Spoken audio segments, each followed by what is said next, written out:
troisième sujet porte sur les UACO, les universités africaines donc, de la communication qui viennent donc de clôturer donc, cette semaine.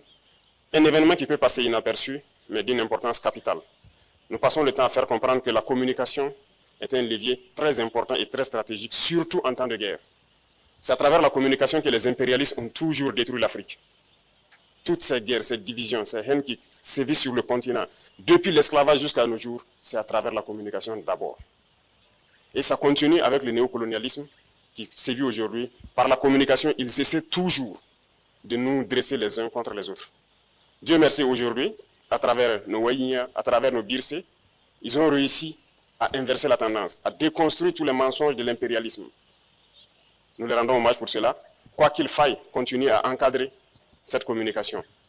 C'était nécessaire parce que, vous voyez, ils mettent beaucoup d'argent dans leur communication.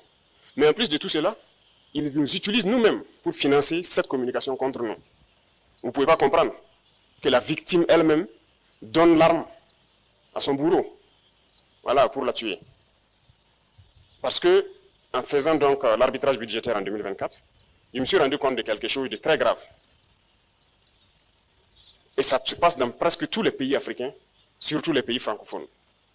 Vous imaginez que dans toutes nos institutions, tous nos ministères, il y avait des lignes budgétaires réservées uniquement pour ces médias-là.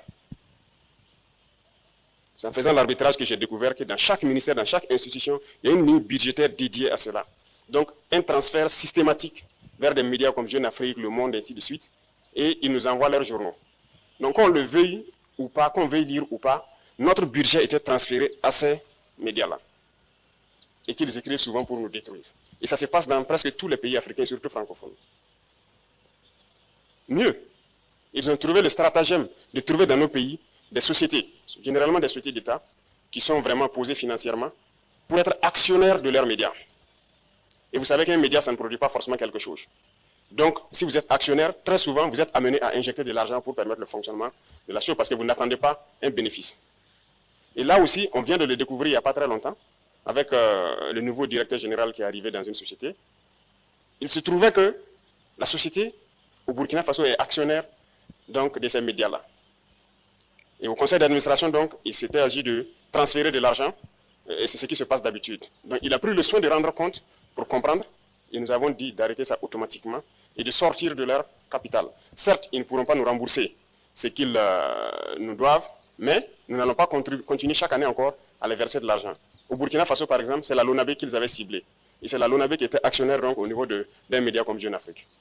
Donc, il va de soi que ces médias-là soient foncièrement contre nous. Ils ne pourront jamais parler bien de nous et nous n'allons pas permettre à ce que nous-mêmes, nous continuons à les alimenter. Et ça se passe dans beaucoup de pays. Et ce serait bien que tous les pays africains se réveillent et que nous arrêtons cela.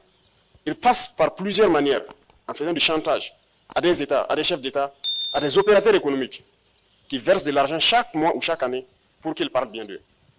Il faut que nous revenions à de meilleurs sentiments, si je peux dire. Il faut que les Africains comprennent que ces gens, ils font tout à travers la communication pour nous détruire. Et à un moment donné, il faut dire stop et reprendre le relais nous-mêmes. Voilà pourquoi plusieurs fois j'ai interpellé des communicateurs, des hommes des médias, pour que nous communiquions pour notre patrie. C'est la meilleure chose. Rien que les conflits en Afrique, regardez le désastre que ça fait, il faut que nous comprenions que la communication est une arme redoutable. C'est dangereux pour nous lorsque eux ils communiquent, mais c'est à leur avantage lorsqu'ils communiquent contre nous. Donc il y a un choix à faire. Il n'y a pas quelqu'un qui puisse prendre la parole. Et dès que vous prenez la parole pour parler, il n'y a pas d'impartialité. Vous prenez parti. Donc quand on se dit aujourd'hui journaliste ou communicateur, vous ne pouvez pas être impartial. Il faut que les gens choisissent, soit ils sont pour la patrie ou contre la patrie. C'est un événement très important et nous sommes en train de créer des structures ou des événements où les gens pourront communiquer, continuer de communiquer pour conscientiser la jeunesse, pour réveiller les Africains et que nous revenions à nos valeurs fondamentales et se concentrer, nous unir et travailler pour nos pays. Donc j'invite tout un chacun, partout où nous sommes, peu importe la situation, si nous avons à communiquer, nous devons beaucoup faire attention.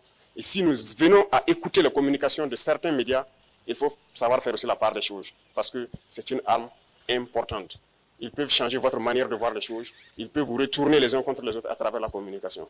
Donc sur ce, je vous souhaite encore beaucoup de courage pour le trimestre qui est en train de commencer, qui est le dernier, et surtout à mettre les bouchées doubles pour que le budget de l'année 2026, qui va donc se préparer au cours de ce trimestre-là, puisse être un budget qui nous permette d'investir de façon optimale pour notre pays.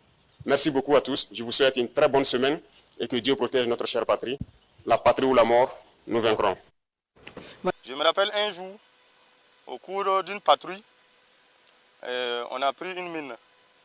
Et quand je me suis retourné vers là où il y a eu la détonation, j'ai vu deux éléments qui étaient couchés vraiment pas très bons. Et on a mis rapidement un dispositif de défense pour procéder à leur évacuation. Et très vite, l'ennemi a surgi vers nous. Et très vite, on s'est organisé pour riposter. Et le chef de mission a commandé de faire face à la riposte. Et j'étais vraiment découragé. Deux éléments qu'on vient de voir au sol, dans le sang, qui demandent de l'aide. Et l'ennemi tire vers nous. Je ne savais pas qu'on pouvait faire face. Et à ma gauche, il y a un élément qui a crié. Le chef, je me suis retourné vers lui. Qu'on nous tue, on ne déshonore pas. Très vite, j'ai compris ce qu'il veut dire. Il n'y a pas plus déshonorant que de fuir, laisser des amis qui demandent de l'aide dans leur sang.